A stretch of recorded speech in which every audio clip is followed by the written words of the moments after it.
Good evening, students. I am Himlat Yadav, and we have already done two lectures on excretory systems, and we have understood the role of glomerulus in the glomerular filtration, and now we are going to discuss the tubular part role of nephron, the tubular part, PCT, DCT, and collecting duct in the formation of urine. What is the role of these tubular parts? We will be reading and understanding about this. So that completely we understand how the urine is formed and how it is released into the collecting duct. पूरा nephron का structure और function हम समझने वाले हैं। अभी तक हमने सिर्फ ग्लोमेरुलर फिल्ट्रेशन समझा है, जो कि मेल्फिजियन बॉडी में यानी कि बोमन कैप्सूल के अंदर होता है, और फिल्ट्रेट जो बन जाता है वो ट्यूब्यूल के अंदर आ जाता है। तो हमें अब ट्यूब्यूल के अंदर कुछ ऐसी भी चीजें चली गई हैं जो बहुत यूजफुल हैं, जैसे ग्लूकोज, अमीनो एसिड्स। हमें वो चीजें वापस चाहिए। ब्लड के अंदर वाटर है बहुत सारा, तो वो हमें वापस चाहिए, इसीलिए रीअब्जॉर्प्शन कराना पड़ेगा, जो कि सेकेंड स्टेप होता है यूरिन फॉर्मेशन का। और लास्ट में अभी भी कुछ जो वेस्ट रह गया है वो हमें रिलीज करना पड़ेगा यूरिन में, तब जाके ही यूरिन कंप्लीटली बनेगा। वेस्ट, एक्सक्रीटरी वेस्ट बनेगा और वो रिलीज होगा। तो हम आगे इसी के जो वीडियो हमने अभी स्टार्ट करी है, टॉपिक हमने अभी स्टार्ट करा है, उसकी वीडियो ये थर्ड पार्ट है, उसको बना रहे हैं। इसमें आपका पूरा मैकेनिज्म यूरिन फॉर्मेशन का वो कंप्लीट हो जाएगा। और थैंक यू। अभी मैं इसमें आपको स्क्रीन शेयर करूंगी और उसको आप पूरा देखें। आई होप आपको समझ में आएगा।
तो यहाँ पर आप देख रहे हैं, मैंने आपको स्क्रीन शेयर कर दिया है। ये बोमन कैप्सूल और आपको दिख रहा है पूरा नेफ्रॉन का स्ट्रक्चर है। एंड उसमें आपको बोमन कैप्सूल के अंदर ग्लोमेरुलस नाम की कैपिलरी भी दिख रही है।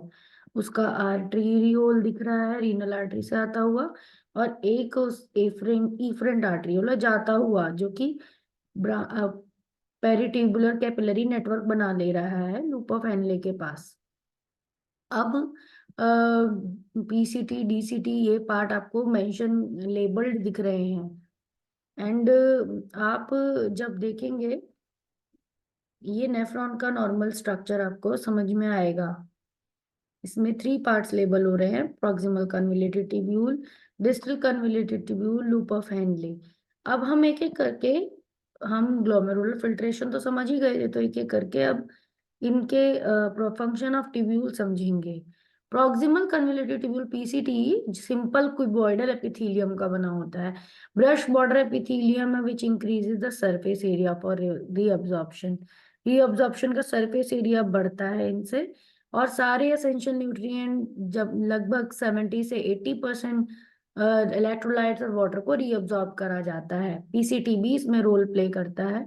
एंड वाटर को रीअब्जॉर्ब करने के बाद पीसीटी मेंटेन कर लेता है पीएच को और आयनिक बैलेंस को बॉडी फ्लूइड के, और सिलेक्टिव सिक्रीशन कर देता है। अगर ऐसा लग रहा होता है कि ब्लड का पीएच बहुत लो हो रहा है, एसिडिक हो रहा है ब्लड, तो वो एच पॉजिटिव और आयंस को, पोटेशियम आयंस को फिल्ट्रेट के अंदर भी डाल देता है और एब्जॉर्ब करा लेता है वहां से नेगेटिव आयंस को, HCO3 नेगेटिव आयंस को अब्जॉर्ब करा लेता है।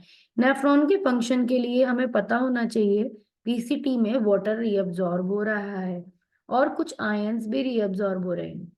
अब जो ये लूप ऑफ हेनले की बात कर रहे हैं, ये इसकी जो डिसेंडिंग लिम्ब है, जो नीचे जाती हुई लिम्ब है, वो वाटर के लिए परमिएबल है। जो असेंडिंग लिम्ब है, जो ऊपर जाती हुई लिम्ब है, वो आपकी इलेक्ट्रोलाइट्स के लिए है परमिएबल। तो यहाँ से इसे बोलते हैं ऊपर आती हुई लिम्ब, और ये इलेक्ट्रोलाइट्स के लिए परमिएबल। आप देख रहे हो NaCl निकल रहे हैं, Na आयंस निकल रहे हैं। और जो नीचे जाती हुई डिसेंडिंग लिम्ब, ये वाटर के लिए परमिएबल है, फ्रीली परमिएबल टू वाटर। और ये वाली लिम्ब में से कोई वाटर नहीं जाता, it is impermeable to water. जो जिसमें ऊपर की तरफ फिल्ट्रेट जाता है उसमें वाटर रिलीज नहीं हो सकता, पर जिसमें नीचे की तरफ फिल्ट्रेट आ रहा है, ट्यूब्यूल में नीचे की तरफ आ रहा है, वहां से वाटर निकलते हुए आपको दिख रहे हैं। H2O वाटर निकल रहा है वहां से। और एक जगह और कलेक्टिंग डक्ट, इसमें से भी वाटर रीअब्जॉर्प्शन का बहुत ज्यादा रोल प्ले होता है। कलेक्टिंग डक्ट भी वाटर रीअब्जॉर्प्शन करता है। और हम ये देखते हैं आगे कि मोर और मोर सॉल्टी हो जाता है फिल्ट्रेट जब मेडुला की तरफ जाता है डाउन।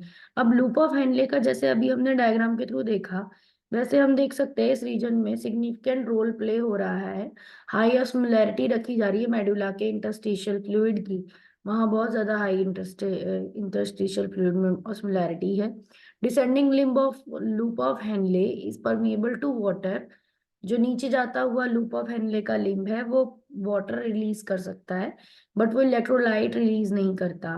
और जो ऊपर आता हुआ लिम्ब है, वो वाटर के को बिल्कुल भी रिलीज नहीं करता, बट ट्रांसपोर्ट करा देता है इलेक्ट्रोलाइट्स को पैसिवली। देयरफॉर कंसंट्रेटेड फिल्ट्रेट जो है वो अपवर्ड जाता है, it gets diluted due to the passage of electrolytes to the medullary fluid. और वो डाइल्यूट हो जाता है क्योंकि इलेक्ट्रोलाइट्स भी इसमें से निकल जाते हैं। डिस्टिल कन्वोल्यूटेड ट्यूब्यूल जो है, अब उसके वर्क अगर हम देखें तो ये कंडीशनल रीअब्जॉर्प्शन करवाता है सोडियम का, क्योंकि ये एल्डोस्ट्रॉन के भी प्रेजेंस में वर्क कर सकता है। इसका इसका असर हो सकता है एल्डोस्ट्रॉन, जो कि एक हमारे पास रीनल कह सकते हैं एड्रिनल ग्लैंड जो है उससे रिलीज हुआ एक हार्मोन है एल्डोस्ट्रॉन। और उसके कंडीशनल उसके प्रेजेंस में ये सोडियम का रीअब्जॉर्प्शन करा सकता है। वाटर भी उसके साथ साथ इस सेगमेंट में रीअब्जॉर्ब हो जाता है। तो DCT is helping in the conditional reabsorption of sodium ions and water. DCT is also capable of reabsorbing the HCO3 minus, that means bicarbonate ions को भी ये रीअब्जॉर्ब कर सकता है। सिलेक्टिव सिक्रीशन करता है हाइड्रोजन और पोटेशियम आयंस का।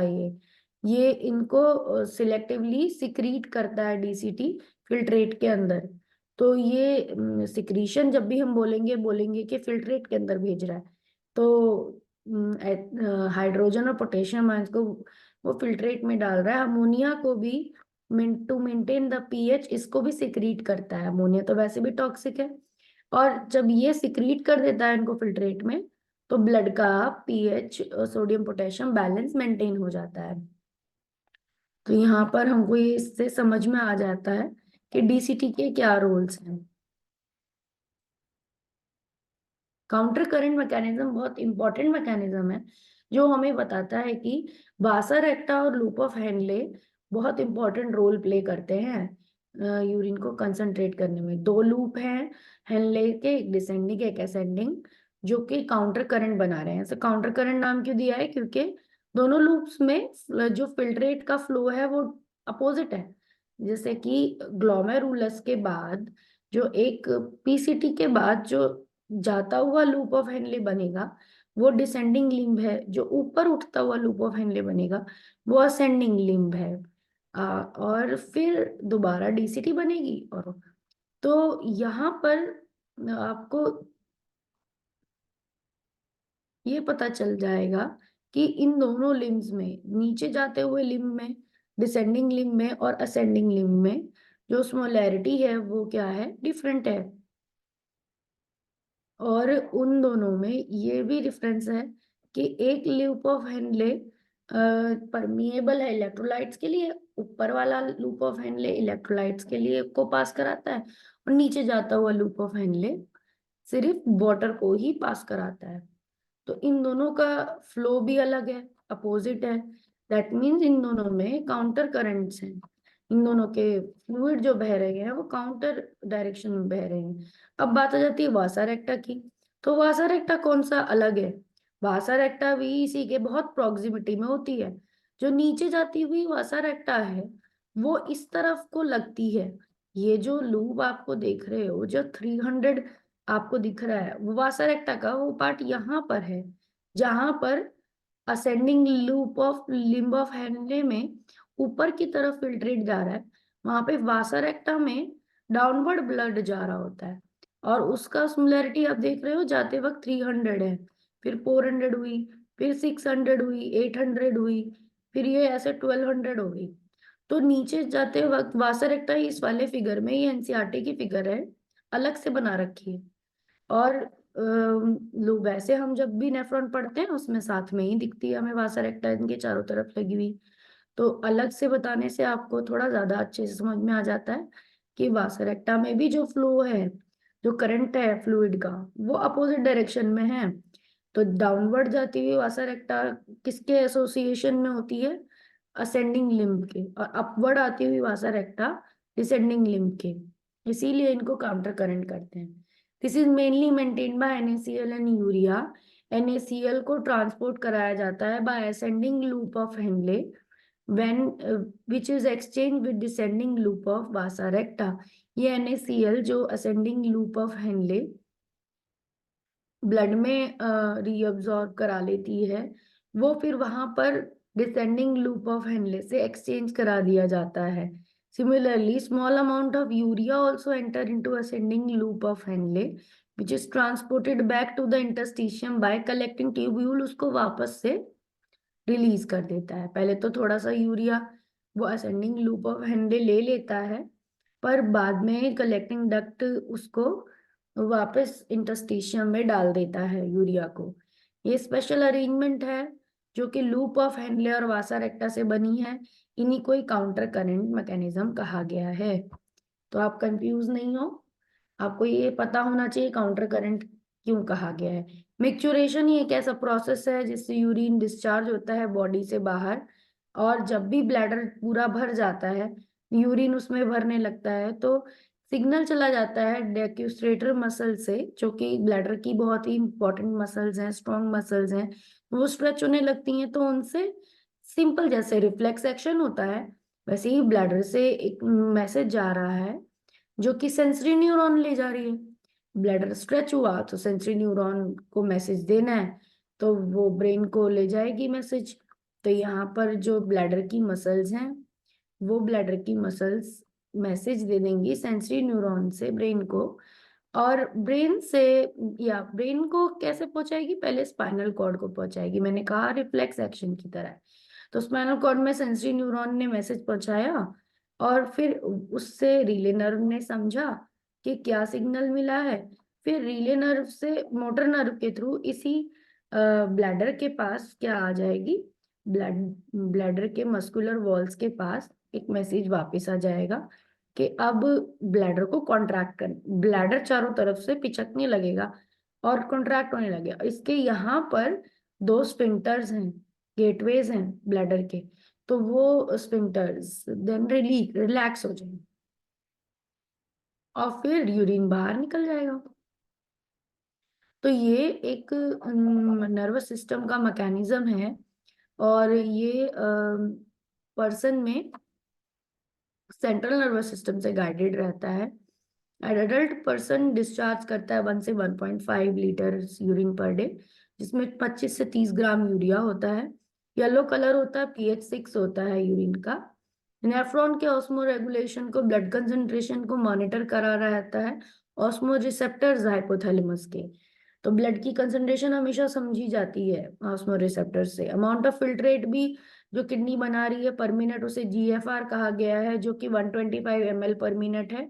180 लीटर्स पर डे है। कंसंट्रेशन इससे राइज होती है तो हाइपोथैलेमस एक सिग्नल रिलीज करता है, एंटी डाययूरेटिक हार्मोन रिलीज कर देता है, जिससे कि कलेक्टिंग डक्ट की वॉल बहुत ज्यादा परमिएबल हो जाती हैं, मोर वाटर को रीअब्जॉर्ब करने लगती हैं, और salty duct pass through the salty tissues, पानी रीअब्जॉर्ब करवाने लगता है। और किडनी रीअब्जॉर्प्शन, यूरिया 0.03 फिल्ट्रेट में रहता है यूरिया, और यूरिन में वो 2 हो जाता है। और इनिशियली ग्लूकोज 0.10 होता है, यूरिन में वो बिल्कुल भी नहीं होता, 0 ग्लूकोज आप देख रहे हो, तो रीअब्जॉर्ब हो गया। और अमीनो एसिड 0.05 थे पर यूरिन में बिल्कुल भी नहीं आए, 0 हो गए। सॉल्ट 0.72 थे और यूरिन में 1.5 हो गए। ये प्रोटीन 0 थे, 0 ही रहे, प्रोटीन निकल नहीं पाते फिल्ट्रेशन के वक्त। Role of hormones in excretion, vasopressin एक और ऑल्सो एक और हार्मोन है जो हाइपोथैलेमस से रिलीज होता है। एडीएच का ही दूसरा नाम वासोप्रेसिन है, इट्स ऑल्सो कॉल्ड वासोप्रेसिन। और ये फैसिलिटेट करता है वाटर का रीअब्जॉर्प्शन। और सेकंड मैकेनिज्म जो है किडनी फंक्शन का रेगुलेशन में, वो रेनिन एंजियोटेंसिन मैकेनिज्म है। Juxtaglomerular cells secreted renin that convert angiotensinogen to angiotensin 1. Then angiotensin 2 that act as a vasoconstrictor, increase the blood pressure in the glomerulus, and finally GFR. जब देख रहे होते हैं तो हमारे ब्लड वॉल्यूम के अंदर कम हो रहा है, ब्लड वॉल्यूम, सोडियम कम हो रहा है हमारे ब्लड में, ब्लड प्रेशर भी कम हो रहा है, तो उस केस में रेनिज एंजियोटेंसिन मैकेनिज्म शुरू हो जाता है और जेजी मैकेनिज्म शुरू हो जाता है। रास मैकेनिज्म और जेजी ये कहते हैं इसे, जस्टा ग्लोमेरुलर एपरेटस और रास मैकेनिज्म। और ये एंजियोटेंसिनोजन और एंजियोटेंसिन 1 और एंजियोटेंसिन 2 से एक्ट करता है। मेनली इसका फंक्शन है, जब ये सब एक्टिवेट हो जाते हैं through a series of event, तो वासोकंस्ट्रिक्शन होने लगती है, ब्लड वेसल्स बहुत ज्यादा पतले होने लगते हैं, जिससे ब्लड प्रेशर और जीएफआर फाइनली बढ़ जाती है। एंजियोटेंसिन 2 सिक्रीट करता है एल्डोस्टेरॉन को भी, जो कि रीअब्जॉर्प्शन कराता है सोडियम और वाटर का डीसीटी में। फिर अब अगर नॉर्मल हो गई, ब्लड प्रेशर सही हो गया और ज्यादा हो गया, तो उसे वापस रोकेगा कौन, उसका फीडबैक कौन देगा, एट्री नाट्रियोरेटिक फैक्टर वैसोडाइलेशन करवाता है और डिक्रीज करवाता है प्रेशर को। दिस कीप अ चेक, और इसका ही काम है कि चेक रखेगा रेनिन एंजियोटेंसिन मैकेनिज्म पे। तो यहाँ हमने कंट्रोल भी पढ़ लिया, role of other organ in excretion. और भी कोई ऑर्गन्स हैं जैसे कि लंग्स हैं, ये 18 litres per day CO2 release करा देते हैं हमारी बॉडी से। वाटर भी थोड़ा थोड़ा, वेपर्स भी, अभी अब सर्दियां हैं तो हम सांस बाहर रिलीज कर रहे हैं, तो उसमें भाप निकलती है, वाटर वेपर्स निकलते हैं, तो वाटर भी रिलीज हो रहा है, हम इसलिए कहते हैं हमें पानी भी पीना चाहिए चाहे सर्दी हो। तो वार्म वाटर आप पी सकते हैं। Liver secretes bilirubin, biliverdin, cholesterol, hormones, drugs and vitamins that pass out through digestive wall. Waste, तो लीवर भी एक तरह से वेस्ट को रिलीज करता है बाइल पिगमेंट्स के फॉर्म में, जो यहाँ दिए हुए हैं, बिलीरुबिन, बिलीवर्डिन, कोलेस्ट्रॉल, हॉर्मोन्स और ड्रग्स। अगर हम कोई दवाइयां खा रहे हैं वो भी, पर ये ना वेस्ट किसके अंदर, डाइजेस्टिव सिस्टम के वेस्ट के थ्रू ही रिलीज कर देता है। स्वेट और सेबेशियस ग्लैंड्स होते हैं हमारे पास, ऑयल ग्लैंड्स, पसीने वाले ग्लैंड जो ऑयल रिलीज करता है, एक्स्ट्रा ऑयल। जब हमारे, आपको पता है, पिंपल्स होने लगते हैं तो सेबेशियस ग्लैंड इन्फेक्टेड होने से ही होता है। और पसीना, जब गर्मियां ज्यादा होती हैं, अभी तो सर्दी है पर गर्मियों के वक्त बहुत पसीना आता है, जैसे बॉडी ठंडी भी हो जाती है पसीना सूखने से। तो ये एक मैकेनिज्म है, तो ये थोड़ा सा नमक भी उसमें रिलीज होता है, थोड़ा सा यूरिया भी पसीने में रिलीज होता है। Sebaceous glands remove sterol, hydrocarbon waxes through sebum. Disorder kidney के क्या हैं, लास्ट में हर चैप्टर में ह्यूमन फिजियोलॉजी के डिसऑर्डर्स पढ़ते हो, तो uremia, accumulation of urea in the blood due to malfunctioning kidney, अगर किसी भी तरह से सही से काम नहीं कर रही है तो वो यूरेमिया कहलाता है। Renal failure, non functioning of kidney कहलाता है। किडनी स्टोन्स, जिसे रीनल कैल्कुलाई भी कहते हैं, accumulation ऑफ स्टोन और insoluble masses of crystallized salt, example oxalates that finally formed in kidney stones। Renal कैल्कुलाई बोलते हैं उसको, सॉल्ट्स बनने को किडनी में, ऑक्सलेट के, कैल्शियम ऑक्सलेट के ज्यादातर होते हैं ये। ग्लोमेरुलर नेफ्राइटिस, जब नेफ्रॉन्स में इन्फ्लेमेशन हो जाता है उसे ग्लोमेरुलर नेफ्राइटिस कहते हैं। और वहां पर किडनी में बहुत बड़े बड़े पोर्स हो जाते हैं, जिससे अब किडनी खराब हो जाती है, उनकी फिल्ट्रेशन से बड़ी पार्टिकल्स भी निकल सकते हैं। Kidney stone common kidney disorder है, जो कि केमिकल रिएक्शन, जब यूरिन प्रेसिपिटेट आउट होने लगता है, क्रिस्टल्स बनने लगते हैं। मोस्ट कॉमन क्रिस्टल है कैल्शियम ऑक्सलेट का, जो अदर भी बन सकते हैं कुछ, यूरिक एसिड और सिस्टीन के। Kidney stone more common man में होते देन वुमेन, एंड और उसके कई बार वो हो सकते हैं। फैक्टर्स हैं यूरिनरी ब्लैडर इन्फेक्शन, इनसफिशिएंट पानी कम पीना, और लो लेवल फिजिकल एक्टिविटी करना, बहुत ज्यादा विटामिन सी, विटामिन डी का इंटेक करना, इसकी वजह से किडनी स्टोन हो जाते हैं। One of the best way to decrease occurrence stones is to drink lot of water, to change your dietary habit. ज्यादा पानी पीने से किडनी स्टोन नहीं होते। किडनी स्टोन का सिम्टम है बैक में, एब्डोमेन में पेन होगा, यूरिन, नोजिया, वोमिटिंग सब होगी। डायग्नोसिस करने से, कंप्लीट मेडिकल एग्जामिनेशन से, एक्सरे से।